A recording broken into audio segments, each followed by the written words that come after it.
우리가 성경을 보면요, 교회가 무엇인가를 성경은 조금 더 구체적으로 이해에 들어가고 연구하면은 사실 뚜렷하게 말씀을 하고 있어요.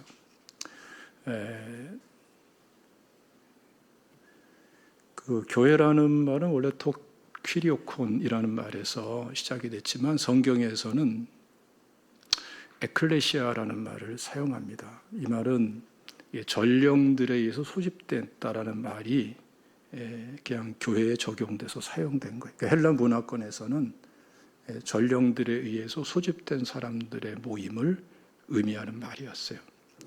근데 왜 이 말을 쓰냐 하면은 구약 성경에 보면은 두 개의 단어가 이 교회에 해당되는 말입니다. 하나는 에다라는 말인데 이 에다라는 말은 서로 약속해가지고 특정한 장소에 모여진 사람들을 의미하는 말이에요. 또 하나는 카할이라는 단어예요. 카할이라는 동사, 부르다라는 말인데 이걸 명사화된 말이 카할인데 이거는 이렇게 부름받아서 모여진 사람들을 말하는 거예요. 성경에서는 카할이라는 단어를 교회를 설명하는 용어로 변함없이 구분해서 사용하고 있는 것을 볼 수가 있습니다. 그러니까 하나님께 불려져서 모여진 사람들의 의미가 교회의 중요한 초점인 것이죠. 근데 이 카할이라는 이 단어를 70인역, 그러니까 구약의 히브리어 성경을 헬라 시대에 헬라어로 번역한 성경이 70인역인데 그 70인역에서 사용할 적에는 에클레시아라고 번역을 해요. 에클레시아라는 말을 70인역에서 사용할 적에는 그 단어가 사용된 문맥 속에서 이런 뜻으로 사용된 거예요. 원래는 이 전령에 의해서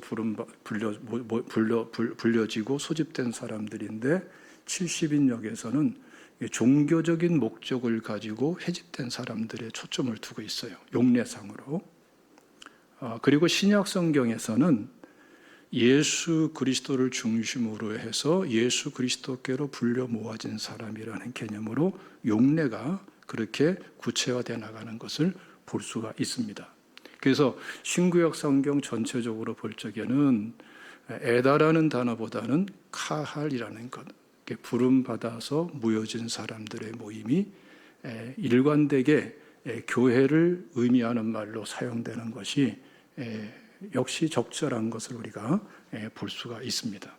그러니까 여러분, 교회라는 것은 뭐냐? 교회라는 것은 잘 생각해야 됩니다. 건물이 교회냐 아니냐 이 논쟁이 참 한 몇십 년 전부터 있었어요.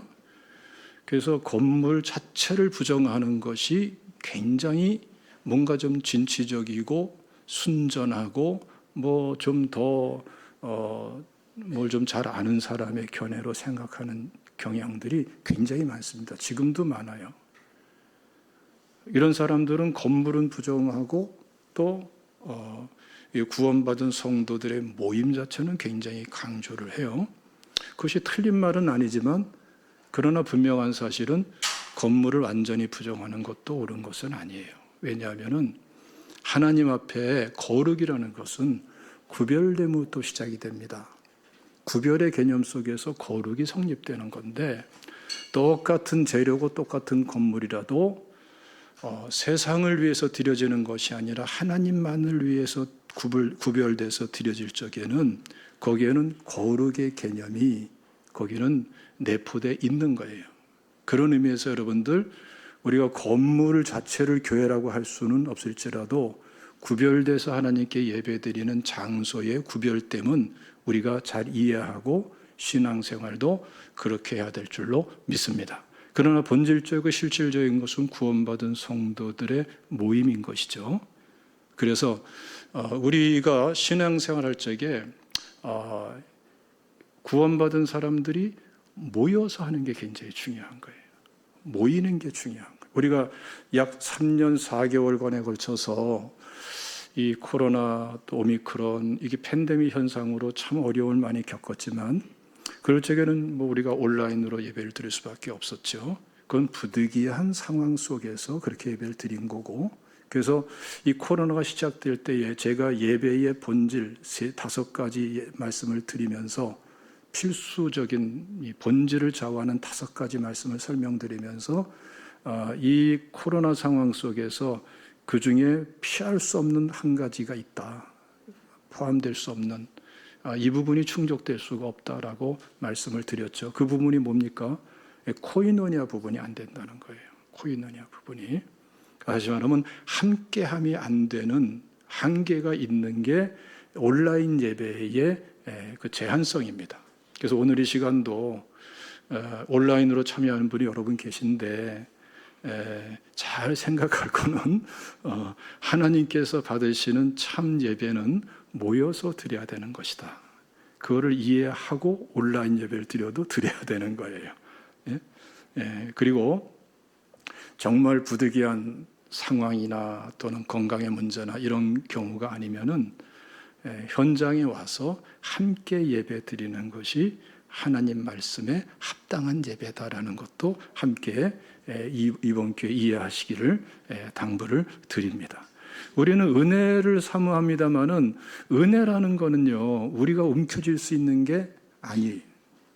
은혜는 우리가 취할 수 있는 차원의 것이 아니에요. 은혜는 처음부터 끝까지 하나님이 주시는 거고 주셔야 받는 거예요. 그렇게나 소중한 은혜 떠나서 살 수 있는 사람은 없는데 은혜는 하나님께로부터 주어지는 거예요. 그럼 그 은혜를 받는 자세는 기준점을 잘 알아야 돼요. 내 생각이 기준이 되고 내 감정이 기준이 되고 내 사고방식이 내 방법이 기준이 돼서 그 방법대로 그 생각대로 그 감정대로 은혜 받겠다. 뭐 감정의 변화가 있고 없고를 떠나서 그거를 은혜라는 건 그렇게 주어지는 게 아니에요. 은혜는 누가 주시는 거라고요? 하나님이 주시는 거. 그 하나님이 은혜 주시겠다고 말씀한 내용이 성경 말씀이에요. 그 성경에서 말씀하는 대로 예배를 드릴 때에 은혜는 하나님이 주시는 것이지 말씀에서 어긋나가지고 전혀 딴 길을 가면서 은혜 그러면은 그 은혜는 건강한 은혜, 축복된 은혜가 될 수가 없죠. 그래서 우리가 예배라는 것은 하나님의 말씀의 원리대로 돌아와서 하나님께서 말씀하시는 방법대로 하나님께 나아가면서 드려질 때에 은혜는 하나님이 더 주시길 원하시는 하나님이시고 못 주셔서 안타까우신 하나님이신데 은혜는 반드시 넘치도록 주실 줄로 믿으시기를 축원합니다. 이에 관해서 우리가 모세의 부분을 보면 상당히 우리가 잘 알 수 있는데요. 지금 특이한 점을 우리가 볼 수 있습니다. 우리가 하나님께 나가서 예배 드리는데 혼자 예배 드리는 게 있고 함께 예배 드리는 게 있죠. 자, 여기 영광이 다르단 말이에요. 혼자 예배 드릴 수 있어요, 없어요? 혼자 예배 드릴 수 있죠. 찬양하고 기도하고 신앙 고백하고 말씀 읽고 혼자 예배 드릴 수가 있죠. 그런데 그것은 혼자서의 예배지 교회로서의 예배는 아닙니다. 그리고 여기에 한계성과 제한성이 있는 거예요. 이게 특이한 점은 말이죠. 성경에서 예배와 관련해서 핵심적으로 사용되는 하나님께 드리는 방법 그리고 성경적인 원리가 뭐냐면 제단이거든요. 제단. 성막이 있기 전엔 제단을 중심으로 해서 예배를 드린단 말이에요. 그런데 제단이 사용되는 그 용례를 보면 굉장히 독특합니다. 제단이라는 말이 처음 나오는 거는 노아 때 나옵니다. 노아 홍수 끝난 다음에 가족들과 함께 방주에서 나와서 제사를 드릴 때에 제단을 쌓았다는 말씀이 나와요. 그게 처음 나와요. 처음. 근데 그전엔 제사가 없었나요? 그전에 제사가 있었어요. 누구의 제사죠? 가인과 아벨의 제사입니다. 그 제사는 있는데 가인과 아벨의 제사는 제단에는 말이 안 나와요. 분명히 뭐 흙으로 쌓든 돌을 쌓든 제단을 쌓고 제사를 드렸을 텐데 그런데 제단에는 말이 안 나와요. 다시 말하면 예배의 핵심을 표현하는 개념이 안 나온다고요. 거기에 중요한 차이가 뭔지 아십니까? 가인과 아벨은 형제지만 각각 드렸어요, 예배를. 서로 불편하죠? 예배도 각각 드렸어요. 개인 예배였어요. 거긴 제단이라는 말이 안 나와요. 그러나 같이 함께 드릴지는 똑같은 제사 같아도 그건 제단이라는 말이 사용되는데, 그 제단이 예배를 그렇게 모여서 예배 드리는 자를 사실은 성경에서는 카할이라 에클레시아라 교회라고 말씀하는 거예요. 그러니까 교회가 교회되고 예배가 예배되는 거는 여러분 혼자 하는 데는 한계가 있다니까요. 성경의 원리로 돌아가야 된단 말이에요. 함께 드리는 예배가 돼야 되고 거기서 정말 참 예배가 돼야 되고, 그것이 바로 교회의 본질이고 교회의 실제인 거예요. 그래서 여러분 이 점을 우리가 잘 이해하면서 하나님께 나가야 될 줄로 믿습니다.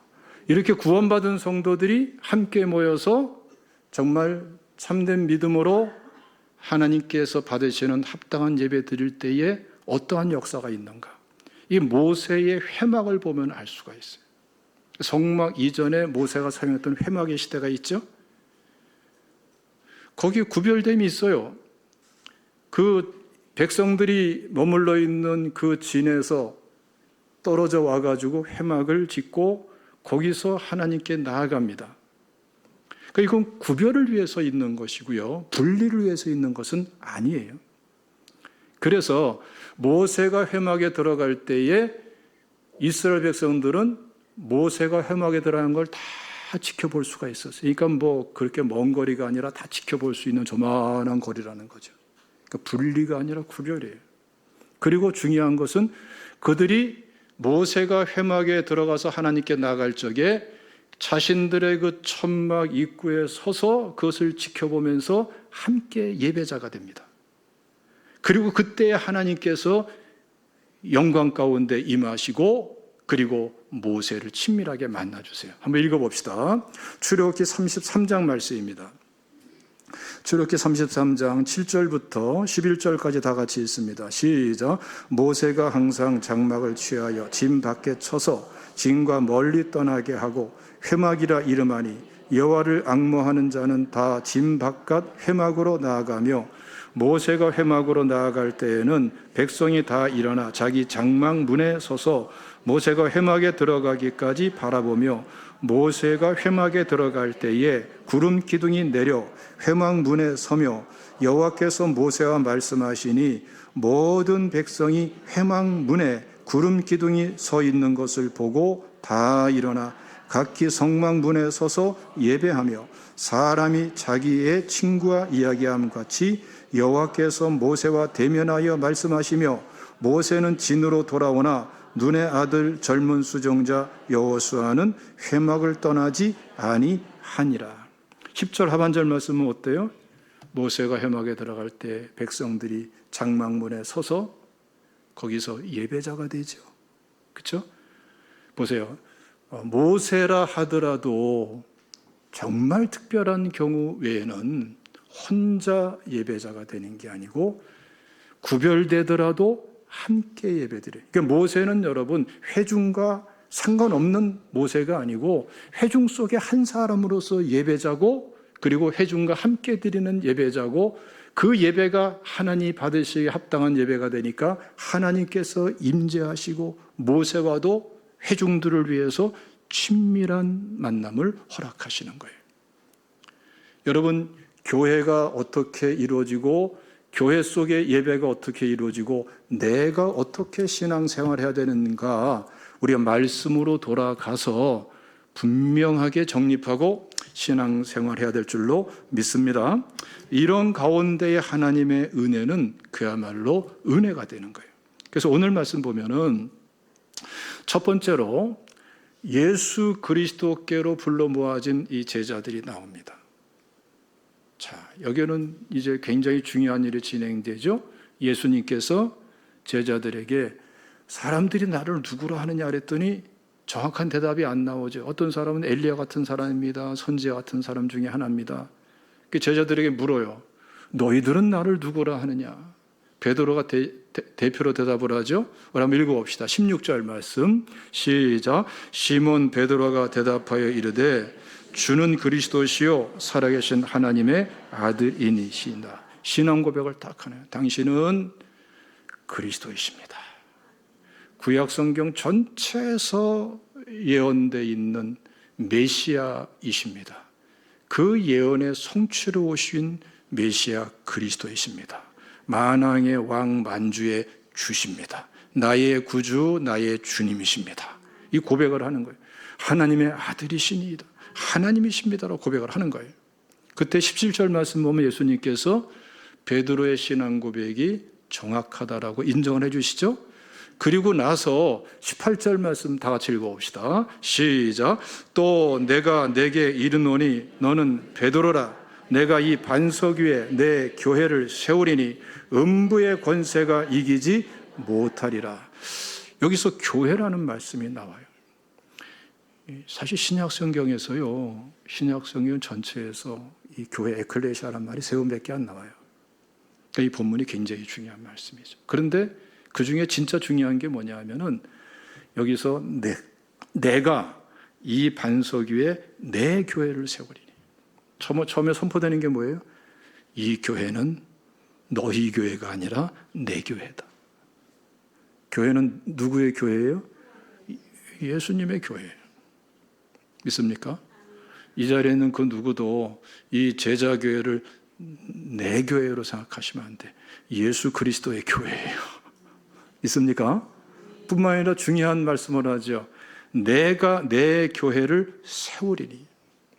내 교회를 세우리니. 그러니까 내가 세운다는 거예요. 예수님이 세우신다는 거예요. 오미코도메요. 내가 세운다. 그러니까 교회는 예수님의 몸이고 예수님의 교회고 예수님 거예요. 그리고 교회는 누가 세워요? 예수님이 세우는 거예요. 그래서 이 시간에 여러분 각 삼위일의 교회 셀 리더들은 여러분 이 말씀을 잘 이해해야 됩니다. 셀 리더하는 게 쉬워요, 어려워요? 어렵다는 말도 있고 은혜된다는 말도 있고 감격도 있고 많이 있겠습니다만은 기본적으로 쉬운 건 아니에요. 그렇죠? 셀 리더들이 여러 가지 은혜를 그 셀 리더로서의 은혜가 많거든요. 그런데 또 쉬운 건 아니에요. 어떤 셀 리더들은 그런 얘기를 제가 몇 사람한테 들었어요. 목사님, 내가 셀 리더가 되고 보니까요, 이제 알았어요. 그러는 거 뭘 알았냐 그랬더니 내가 셀 원이었을 때에 우리 셀 리더를 얼마나 속썩였는지 내가 알겠어요. 그렇게 말하는 셀 리더들이 있어요. 그리고 나빠서가 아니라 신앙이 어리니까 뭐 알 수가 없으니까 그거를 참 영적인 부모가 돼가지고 신앙을 돕고 세워나가는 게 절대로 쉬운 게 아니죠. 그런데 오늘 이 말씀은 큰 희망과 위로가 되는 말씀이에요. 여러분들 그 셀교회가 예수님은 누구 거라고 선포하는 거예요? 우리 제자교회도 예수님 내 교회라고 말씀하지만 제자교회에 속해 있는 각 셀교회도 뭐예요? 내 교회라고 선포하는 거예요. 여러분의 교회라고 생각하기 힘들어요. 여러분이 세워야 되기 때문에 예수님께서는 내가 세우겠다고 말씀을 합니다. 그러니까 여러분 각 셀 리더 되시는 분들, 각 기관에서든 공동체에서든 셀 리더 되시는 분들은 여러분이 세우려고 하면 힘들어요. 힘든 정도가 아니라 사실은 참된 주의 몸된 교회로 세우는 게 불가능합니다. 예수님께서 세우시도록 말씀을 따라서 내어 드리셔야 돼요. 그러면 예수님께서는 반드시 하실 일을 하십니다. 하나님이 세우십니다. 여러분들 셀을 이끌어가면서 힘들다, 너무 힘들다 하면은 힘든 문제가 있는 것이 아니라 뭔가가 잘못되어 있다는 걸 아셔야 돼요. 그 중에 핵심이 뭘까요? 여러분 그 셀을 예수님의 셀로 인정하십시오. 그리고 예수님께서 세우시도록 내어 드리시기를 주님의 이름으로 축원합니다. 할렐루야. 이건 믿음이고요. 하나님의 일에 대한 뭐 이렇게 표현하면 좋을지 몰라도 배짱이에요. 배짱. 하나님은 분명히 하나님이 하실 일을 하신다. 믿습니까? 어떻게 하십니까? 구원받은 성도들의 모임으로서 하십니다. 예수 믿고 아직 구원받지 못한 사람들은 그래서 예수 믿고 구원받는 과정, 구원의 확신의 과정이 참 중요합니다. 이걸 돕기 위해서 우리가 사형리도 사용하고 또 새가족들도 확실하게 은혜 안에 세워지도록 또 우리가 알파도 하고 그러는데 굉장히 소중한 과정이죠. 그래서 확실하게 구원의 은혜를 알고 받아들이고 그리고 셀의 구성원이 되는 것이 중요한 거예요. 두 번째 단계는 조직은 의미가 없어요. 네. 지금 우리가 이 셀 주보 속지의 셀 보고서에도 셀 교환에도 여기에 조직을 말하지 않아요. 실제로 셀 예배에 참여한 사람이 누구냐라는 게 그게 바로 셀이에요. 그래서 조직은 예배가 아니에요. 모여서 예배드리는 자가 핵심이에요. 거기에 주님께서 함께 하시며 은혜 주시는 줄로 믿으시기를 축원합니다.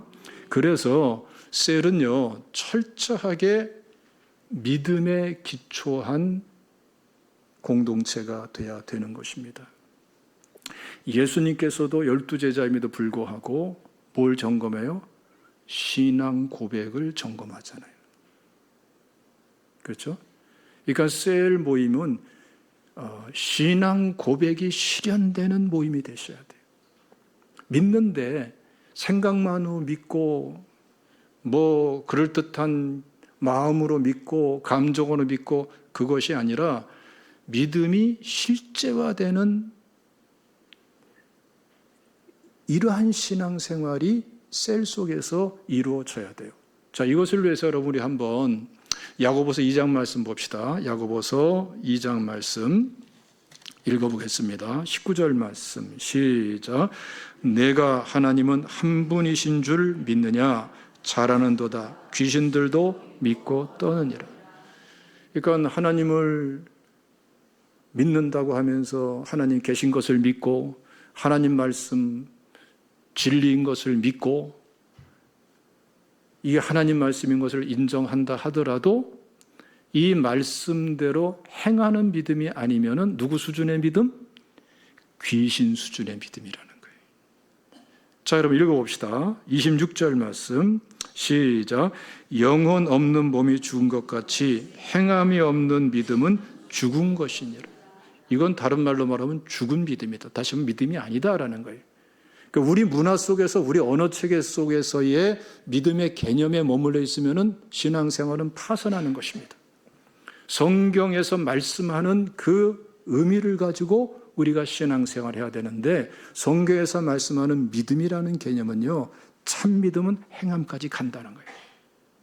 그러니까 서로 믿음을 세워주고 본인도 노력하되 말씀대로 가지는 말씀대로 행해지고 말씀대로 행할 수 있는 믿음으로 자기 자신의 믿음을 가꾸고 세론들의 믿음을 가꿔줘야 돼요.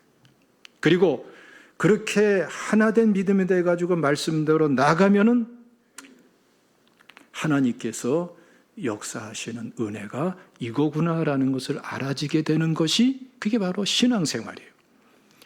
남의 간증에 감격하고 아유, 저 사람은 어떻게 저런 은혜 받았을까? 아니에요. 다 주어진 거예요. 나도 단 이번 주간만이라도 하나님 말씀 붙잡고 기도하면서 말씀 그대로 믿고 그대로 행하면은 알게 되는 거예요. 야, 하나님 살아계시네. 하나님이 하시네. 하나님이 하신 일이네. 하나님이 이렇게 이끄시네. 이렇게 도우셨네. 그게 신앙생활이에요. 여러분 제발 교회 생활로 멈추지 마시고 신앙생활 하시기를 주님의 이름으로 축원합니다. 할렐루야. 그래서 여러분 굉장한 말씀을 하시죠. 우리 본문 말씀 19절 다 같이 읽겠습니다. 시작. 내가 천국 열쇠를 내게 주노니 내가 땅에서 무엇인지 매면 하늘에서도 매일 것이요 땅에서 무엇이든지 풀면 하늘에서도 풀리리라. 여러분, 이 권세가 사람에게 있습니까? 안 되는 거예요. 하나님이 하시는 건데, 이러한 참 신앙 고백을 실제화시켜 나가는 이러한 셀이 될 때에 주님이 우리의 권세가 되고 권능이 되어 주시는 것입니다. 우리가 할 수 있는 게 아니에요. 그러니까 걱정하지 마세요. 하나님이 하실 건 내가 해야 될 것처럼 걱정할 필요 없어요. 그건 내가 할 바는 믿고 행하는 거고, 그리고 그 믿음을 잘 관리하는 거고, 행할 수 있기까지 믿음 준비를 하고, 자꾸 성령 충만해서 회개할 것 회개하고, 믿음으로 순종할 것 순종하고 나가고, 기도하는 가운데 자꾸 주님과 친밀한 시간을 가지면은 행할 수 있는 믿음이 자꾸 들어차는 것입니다. 성령 충만의 은혜도 주어지게 되는 것입니다. 신앙생활을 실제해 나가시기를 축원합니다. 권능은 하나님이 책임지시는 거예요. 자, 여러분, 우리 한 군데 더 봅시다. 마태복음 18장 말씀 보면요, 우리 15절부터 읽겠습니다. 17절까지 시작. 내 형제가 죄를 범하거든 가서 너와 그 사람만 상대하여 권고하라. 만일 들으면 내가 내 형제를 얻은 것이요, 만일 듣지 않거든 한두 사람을 데리고 가서 두세 증인의 입으로 말마다 확증하게 하라. 만일 그들의 말도 듣지 않거든 교회의 말하고 교회의 말도 듣지 않거든 이방인과 세례와 같이 여기라. 16장부터 쭉 이어지는 말씀인데 굉장히 대조되는 사건이 나옵니다. 바로 앞에 5절부터는 작은 자에 대해서 말씀해요. 6절에 보면은 나를 믿는 이 작은 자라고 표현하고 있는데, 그냥 평범한 성도라고 말할 수 있겠죠. 근데 이 사람을 실족하게 하면은, 다시 말하면 믿음을 무너뜨려 버리면은 차라리 연자맷돌을 목에 달리우고 바다에 던져지는 게 차라리 낫다. 그 정도로 이거는 큰 잘못이고 재앙과 같은 사건이라 이렇게 말씀하는 거예요. 뿐만 아니라 12절 말씀 보면은 잃은 양 한 마리에 대해서 말씀을 해요. 100마리를 놔두고라도 그 중에 한 마리 잊어버렸으면 그 잃은 양을 찾아서 찾기까지 찾아야 될 것이 아니냐, 이 말씀을 하시는 거예요. 그러니까 두 가지 다 연속해서 뭘 강조하죠? 한 영혼의 귀함, 한 사람의 소중함, 그걸 말씀하는 거예요. 그런데 갑자기 15절에 들어와서는 어떻습니까? 형제가 죄를 범하거든 가서 잘 권면해서 회개하고 말씀대로 돌아오도록 해라. 안 들으면 두세 사람이 같이 가서 다시 한번 권면해라. 그래도 안 들으면 교회에 말해라. 그래도 안 들으면 어떡하라고요? 이방인과 세리처럼 여기라. 이 말씀 뭐냐면 불신자로 선을 그으라는 거예요. 앞에 있는 말씀과 굉장히 대조가 되는 말씀이죠. 그리고 나서 바로 18절부터 쭉 말씀하는 게 사실은 내용상으로 보면은 교회에 대해서 말씀하는 거예요. 예배 공동체에 대해서 말씀을 하는 거예요. 16장의 말씀이 그대로 이어져서 말씀을 하는 거예요. 예. 굉장히 중요한 겁니다, 여러분. 그러면서 아주 굉장히 강조를 하죠. 18절에 또 나옵니다. 읽어봅시다. 18절 시작. 진실로 너에게 이르노니 무엇이든지 너희가 땅에서 매면 하늘에서 매일 것이요 무엇이든지 하늘에서 풀면 땅에서 풀면 하늘에서도 풀리리라. 자, 앞에서 말한 권능에 대해서 권능을 베풀어 주겠다는 말씀을 또 하죠. 여기서 차이점이 어떻게 나타났습니까? 이겁니다, 여러분. 믿음이 실제화되는, 신앙 고백이 실제화되는 셀이 될 적에는 권능을 베풀어 준다. 신앙 고백이, 믿음이 실제화되지 않는 그 셀에서는 하나님의 권능은 기대하지 말아라. 여러분들이 셀 예배가 하나님이 임재하시고 살아 역사하시는 그런 하나님의 영광이 실현되는 셀 예배가 되기 위해서는 어떻게 하면 될까요? 신앙 고백이 실제화되도록 서로의 믿음을 세워주셔야 돼요. 유일한 길입니다, 여러분. 그러나 하나님께서 책임지시는 은혜인 것입니다. 그것만이 아니죠. 19절 말씀 다 같이 읽겠습니다. 시작. 진실로 다시 너에게 이르노니 너희 중에 두 사람이 땅에서 합심하여 무엇이든지 구하면 하늘에 계신 내 아버지께서 그들을 위하여 이루게 하시리라. 자, 단 두 사람만이라도 그 셀 안에서 참된 믿음 그리고 신앙 고백, 그 신앙 고백이 실제화되는 그러한 만남 속에서 기도할 때에 기도 응답을 누가 책임져요? 예수님이 책임지시는 거예요. 또 한 군데 20절 말씀 시작. 두세 사람이 내 이름으로 모인 곳에는 나도 그들 중에 있느니라. 여기서는 뭘 약속합니까? 임재를 약속하죠. 예수님이 안 계신 곳이 어디 있겠어요? 삼위일체 하나님이 안 계신 곳이 어디 있겠어요? 무소부재하고 편재하시죠. 그러나 구체적으로 함께 하시고 능력으로 역사하시고 만나주심으로써 함께 하시는 예수 그리스도의 함께 하심의 실체성을 여기서 이렇게 말씀을 하는 거예요. 그러니까 여러분들의 여러분들이 속해 있는 3인의 교회 셀에 대해서 어떤 자세를 가져야 될까요? 기대감을 가지십시오. 세상적이고 세속적인 기대감이 아니라 우리 하나님께서 권능으로 임하시고 기도 응답으로 역사하시고 들어쓰시고 주님이 임재하시면서 만나주시고 교제하시며 예배를 받으시는 여러분, 그러한 셀에 대한 기대감을 가지시기를 주님의 이름으로 축원합니다. 그리고 이 내용은 반드시 이루어지게 돼 있어요. 반드시 이루어지게 돼 있어요. 우리는 이것을 너무나 많이 경험하고 체험했죠. 여러분들의 셀이 이러한 셀이 되시기를 주님의 이름으로 축원합니다. 한 가지에 집중하십시오.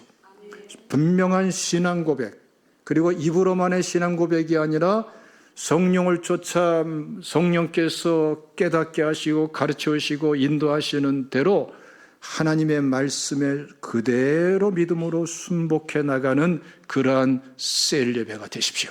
주님께서는 살아 역사하시는 분이십니다. 하늘과 땅의 모든 권세를 가진 주님이십니다. 세상 끝날까지 함께 하시는 주님이십니다. 이러한 은혜를 놓쳐버리면 신앙생활은 문화가 돼버려요. 시간이 지나면 전통이 돼버려요. 시간이 지나면 매너지에 빠져버려요. 시간이 지나면 신앙생활 자체가 무의미해져 버려요. 하나님은 살아계십니다. 복음은 실제입니다. 진리의 말씀은 그야말로 진리입니다. 여러분, 살아계신 하나님의 은혜 가운데에 셀 부흥이 일어나고 예배 회복이 일어나기를 주님의 이름으로 축원합니다. 우리 공예배도 이러한 예배가 되기를 사모하면서 함께 기도하시기를 주님의 이름으로 축원합니다. 기도하겠습니다.